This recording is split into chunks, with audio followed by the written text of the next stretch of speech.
So let's talk in general about this is happening, this patient broker, and explain what it is.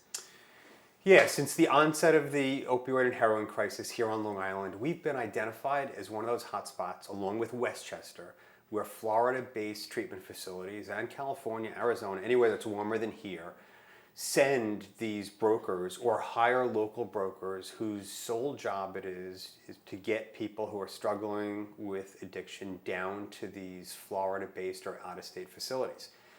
In a lot of cases, they are paid on a commission basis. So you deliver 5 people, you get X amount per person. And that amount is actually higher if you've got some level of private insurance. We're a hotspot because there's a lot of families here on Long Island who will pay anything to save their kids' lives. And so when somebody shows up, particularly in the middle of the winter, and says, I got the perfect answer, nothing else has worked, I got a great facility in Florida, it's warm, it's nice, you could ride horses on the beach, you don't have to pay a cent out of pocket, let me just take your kid to the airport, I'll bring him back good as new. There are families who are desperate who say, it sounds fishy, but if it's going to save his life, okay. And dozens of families have these stories. The best case scenario very often is your kid comes back not any better than they were, in some cases a lot worse. They come back with a shoebox full of bills, and I've examined them personally. The worst case scenario is you get your kid's ashes back in that box. And this is happening left and right. New York State has tried very, very hard to crack down on these marketers, but it's hard because they come from treatment facilities out of state. And so here in New York, if you want to open a treatment facility, there's an extensive application process you have to go through that includes background checks, some attestation in terms of what kind of clinical services, the qualifications of the people who are working there, guidelines about how you market those services. In Florida, none of that applies. It's a very short, quick application, and anybody, meaning anybody, criminal history or not, can open a rehab in a couple weeks. Without real qualifications. Without real qualifications. And so it's gotten so bad, the FBI has done significant investigations into Florida-based facilities. And again, it's mostly Florida, but it's also California, it's Arizona. And what they found, in some cases, they're actually encouraging people to relapse to get them back in the door. And so you have folks that are hired to get them into treatment. You have other drug dealers who are hired to have them relapse and complete the entire cycle again. And in a lot of cases, they're getting paid not only for the treatment stint, but for the lab toxicologies and for all the services that go along with it. Here on Long Island, we've seen instances where these body brokers, and that's what we call them, are actually going into 12-step meetings. They're going into support groups for parents. They're going into places where grieving families are getting together and actively handing out brochures and recruiting people left and right. It's been really hard to help people understand that there's really good treatment that's certified, that's licensed right here on Long Island.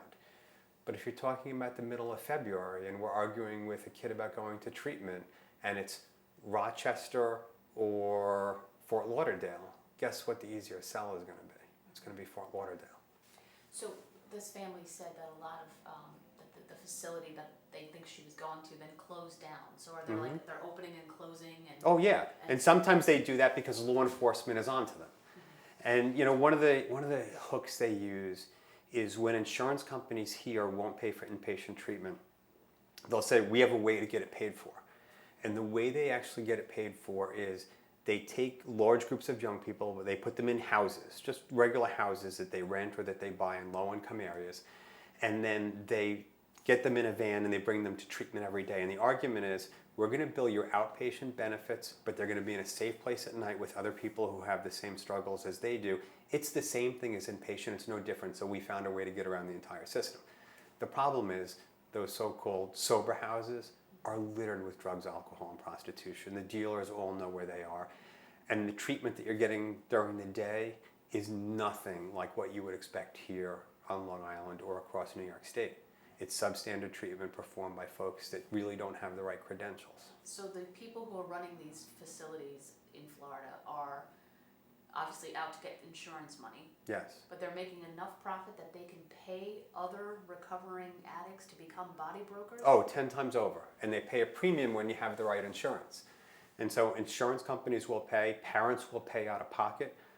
There have been parents who have showed up at Thrive in Suffolk with boxes of bills for lab toxicologies, and they say, well, that's billed separately. One parent had more than $200,000 worth of bills. Her kid died in a sober home in Florida. And so, yeah, they're making more than enough money. The money they're paying isn't a lot in the way of commissions. It's usually between $3,000 and $5,000. And very well, it sounds like a lot, but if I told you that I could save your kid's life, that it would only cost you a few $1,000s, you'd do it. And for someone, I mean, they really prey on young people who are leaving these programs, who are very rocky in their own recovery. But they know that folks who struggle with addiction know other folks that typically struggle with addiction. Go back into your home community, help us save lives the same way we saved you. And in fact, we're going to pay you for it so you can get back on your feet. For someone who's young and naive and eager to help, it's a really attractive proposition. And I've seen very well-meaning young people who have just completed treatment get hooked into this in a pretty big way. So the treatment facility themselves, like, so the one in New Jersey, I know you don't know the name, but right. we think it could be legitimate, but these body brokers can get into just support groups? Or and they do it here. And in fact, a number of them have been thrown out of local treatment facilities because they'll infiltrate the support groups. We've seen them actually doing educational programs in Long Island schools. And very often they're folks that have their own stories. And so they're very charismatic young people. They show up in hospital emergency rooms. They show up in school districts doing educational programs. They're not qualified to do this. Their qualification is they struggled with substance use disorders. Mm-hmm. Sometimes telling that story in a very charismatic way has some prevention value, although it's somewhat limited. But even some of our school districts have welcomed these folks in to say, come and tell your story. And at the end of the story is a pitch for a particular treatment facility in Florida or somewhere else. Young people write it down, parents write it down, and very often they're duped. One of the difficulties is, if you talk about other medical conditions, there are name brands that people look for. You know, here on Long Island, if you have a heart condition, we pretty much know where you should go. If you have a cancer diagnosis, we know of 2-3 big name facilities where you're likely to get the best quality of care. When you think about addiction treatment, there are not necessarily big brand names in addiction treatment. There aren't good scorecards online to figure out who's a good guy and who's not. And very often these families are trying to fly the plane at the same time they're trying to build it. And so they're in the middle of crisis. And so somebody comes in and says, I can help you. I'm the person you've been waiting for. I can save your kid's life. It's really attractive. And then to the young person to say, I'm going to bring you down to Delray. Let me show you some pictures of the facility we have. Very often they're either large houses on the water in Delray Beach or they're renovated motels that are turned into rehabs. And so, and I've heard more than one story where the person gets down there and says, there was no pool, it was overgrown with weeds, or it wasn't anywhere near the beach, yet, you know, it's palm trees that you're seeing in all the imagery. And in a lot of cases, the young person's like, oh, well, that doesn't look so bad. Mm-hmm. They'll show people, you know, when you're talking to young men, they'll show women in bikinis in the pool playing volleyball. Mm-hmm. Like, oh, this is like a vacation.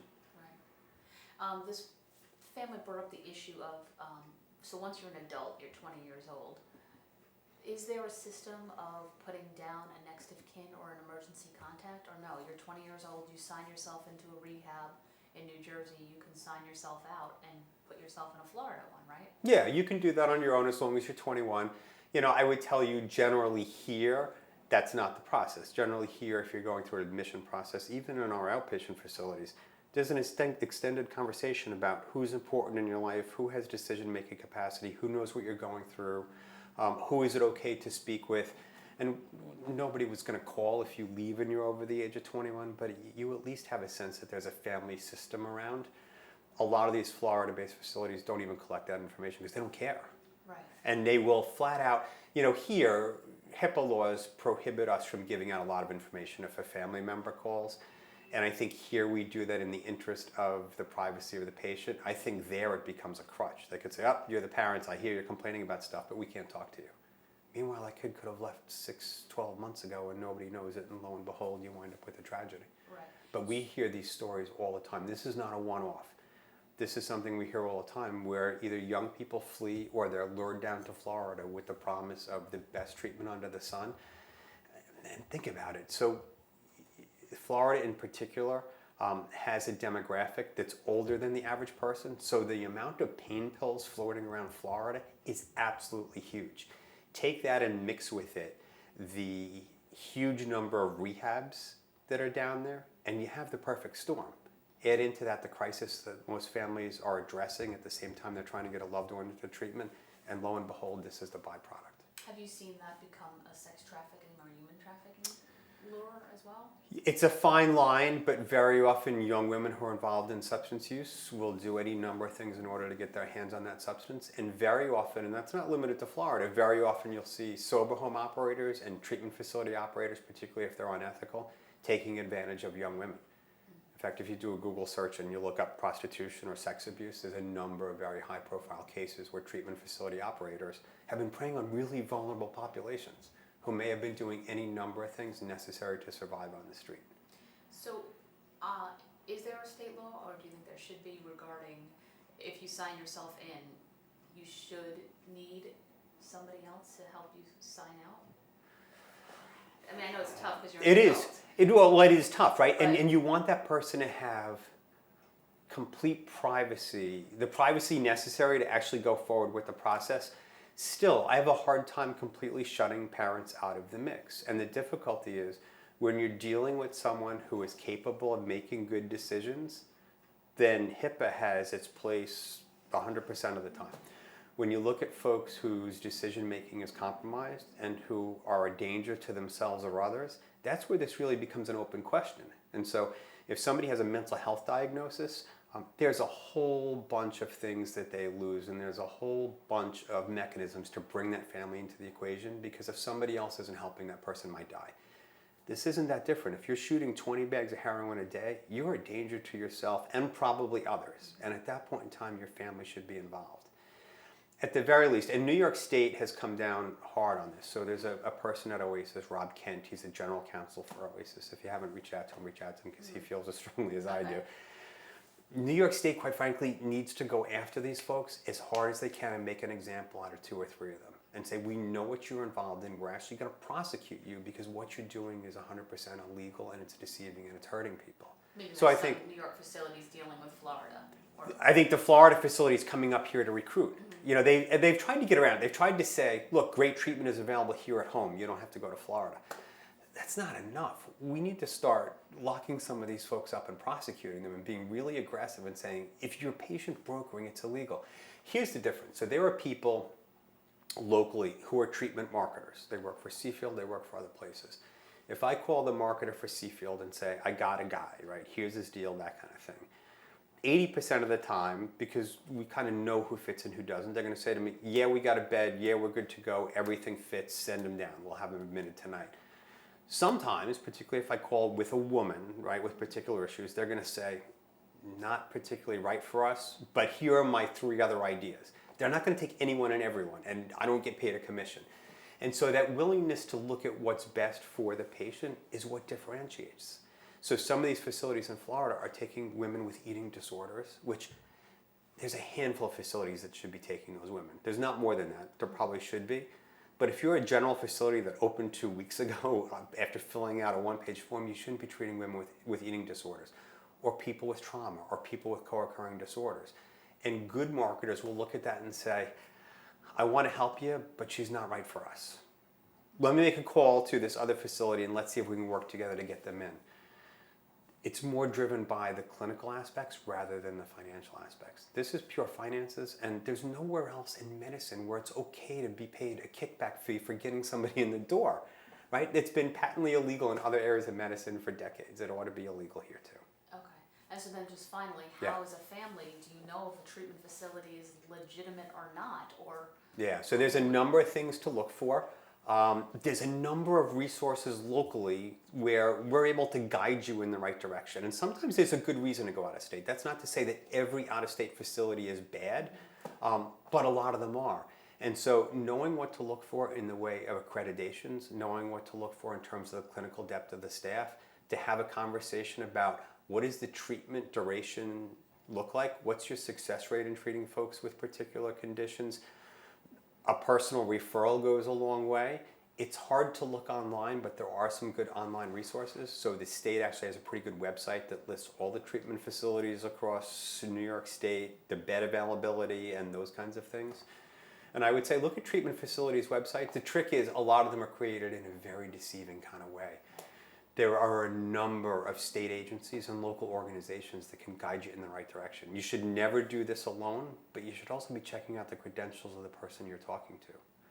So it's good to know that New York State has such higher criteria for allowing someone to be a treatment facility. Yes. So right there, right It's off the very bat. assertive. They're all, even the outpatients, are all subject to random audits, random site visits. The credentials of everybody is vetted. Before I hire a person in one of our clinics, I have to send their resume to the state. And not only is there a complete background check that includes fingerprinting and everything else, but they look at the resume and say, does this person have the requisite qualifications in order to be providing this level of care? And so New York State is very thorough. Florida is not, which is why you have thousands upon thousands of unregulated facilities. But when you call a New York facility and they tell you, well, the price is going to be $7,000, you call Florida, they're like, well, it's only $5,000, and we can work with you. You know, for some families, that becomes the differentiating factor. And so the key is, and we push for this, more provider transparency in terms of if you claim to be an interventionist that's going to go to somebody's house and get somebody into treatment, there ought to be questions about, so who pays you? How many interventions have you done? Where did you get your training from? Do you have an advanced degree? Life experience is good, but do you have an advanced degree? And suppose this facility isn't right for my family member. Can you recommend another one, and are you willing to recommend another one? If the first question they ask you is about your insurance coverage and your ability to pay out of pocket, that's usually a red flag. Okay. Thank you. Can you just get a 2-shot? I know